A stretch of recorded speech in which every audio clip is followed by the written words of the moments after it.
नमस्कार, मैं हूँ काव्या अरसदानी और मैं एक काउंसलर हूँ। कभी सुना है ये शब्द काउंसलर पहले? पता है, कई सालों तक मुझे खुद को पता नहीं था कि एक काउंसलर क्या होता है, क्या काम करता है। आज मैं खुद एक काउंसलर हूँ और पिछले 15 सालों से काउंसलिंग कर रही हूँ। ये काउंसलर मैं कैसे बनी, उसके पीछे एक छोटी सी कहानी है, सुनाओ। जब मैं छोटी थी तो 3 भाइयों बहनों में से सबसे बड़ी थी, लेकिन मुझ में ना ऐसा कोई खास टैलेंट या खूबी नहीं थी जैसे आप में है।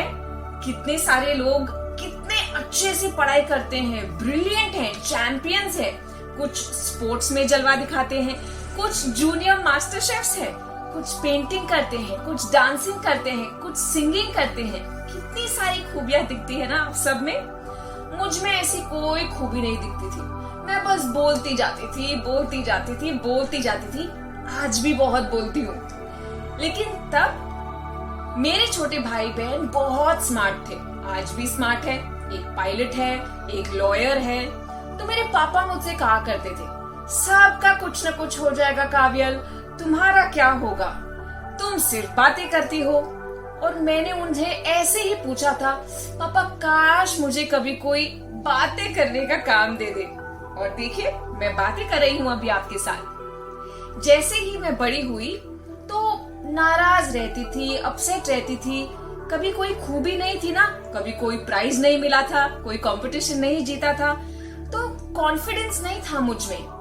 ऐसा लगता था कि पता नहीं मैं किसी चीज के काबिल हूँ या काबिल नहीं हूँ, कोई मुझे पसंद करेगा, पसंद नहीं करेगा, मैं कभी भी कुछ भी बन पाऊंगी या नहीं।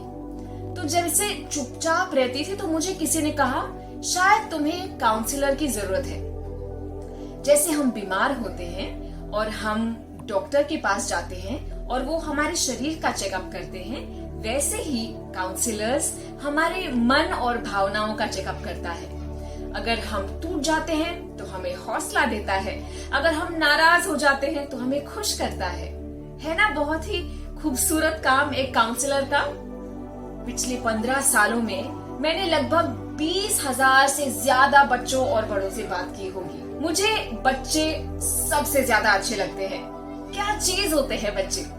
जरा सा डांट दो तो नाराज हो जाते हैं, जरा सा प्यार दे दो तो फूलों की तरह खिल जाते हैं, जरा सा हाथ बढ़ा दो तो आसमान छू लेते हैं। इसीलिए मैं आ रही हूँ आपसे मिलने रोज, कुछ ऐसे नुस्खे लेके, कुछ ऐसी ट्रिक्स लेके जो आपको आगे बढ़ने में और बेटर सुपर पावर डेवलप करने में आपकी मदद करेंगी। मैं तैयार हूँ आपसे मिलने के लिए। क्या आप तैयार हैं? I can't wait to see you. नमस्कार। मेरे कई रूप हैं, ये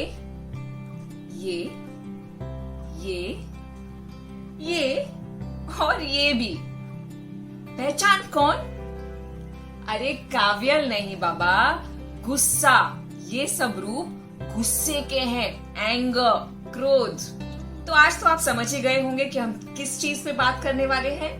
जी हाँ, और आज हम बात करेंगे गुस्से को काबू करने की कुछ तरकीबों पे। जब हमें गुस्सा आता है तो सबसे पहले क्या करने का मन करता है? बोलो बोलो, हम सबको पता है। सबसे पहले हमें मन होता है कि किसी को 2 गालियां देके ठोक दे, मार दे। लेकिन अगर ऐसा करेंगे तो या तो हम अस्पताल जाएंगे या तो पुलिस थाने, क्योंकि अगर हमने किसी पे हाथ उठाया तो भैया बहुत बड़ी प्रॉब्लम हो जाएगी। लेकिन हाथ उठाना तो चाहिए, लेकिन किस पे? किसी सेफ चीज पे। ये है मेरा तरकीब नंबर 1, मेरी सबसे फेवरेट तरकीब गुस्सा निकालने की। 2 तकिए लीजिए, उसे अपने ऐसे लैप पे रखिए और मारिए इसे पेट भर के। दिखाऊं कैसे? हंसिएगा मत। अब मैं सोच रही हूँ मैं किसका गुस्सा निकालूं। आ गया समझ में। देखिए मैं अब गुस्सा कैसे निकालती हूँ।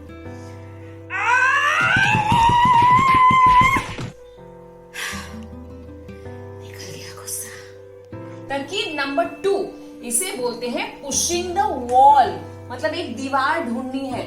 और जैसे मैंने बताया कि बहुत सारी एनर्जी हमारे शरीर में घूमती रहती है, स्पेशली गुस्से वाली, ये एनर्जी को हमें दीवार पे निकालना है। कैसे? ये सोचना है कि ये दीवार को मैं धक्का मार के आगे लेके जाने वाली हूँ। पूरी ताकत लगानी है, ही मैन सुपरमैन के जैसे। ये देखिए,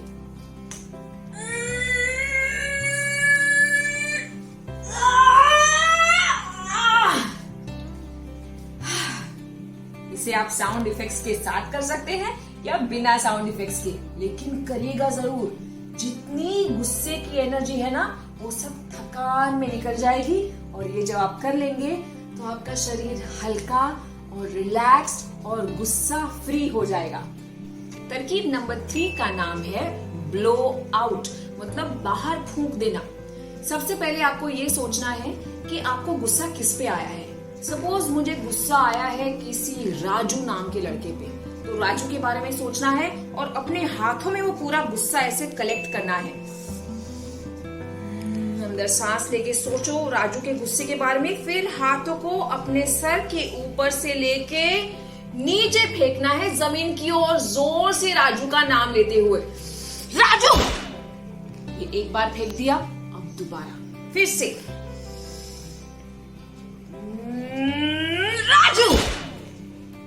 दूसरी बार फेंक दिया, अब तीसरी बार बहुत शांति से और नम्रता से इस गुस्से को जमीन पे डालना है।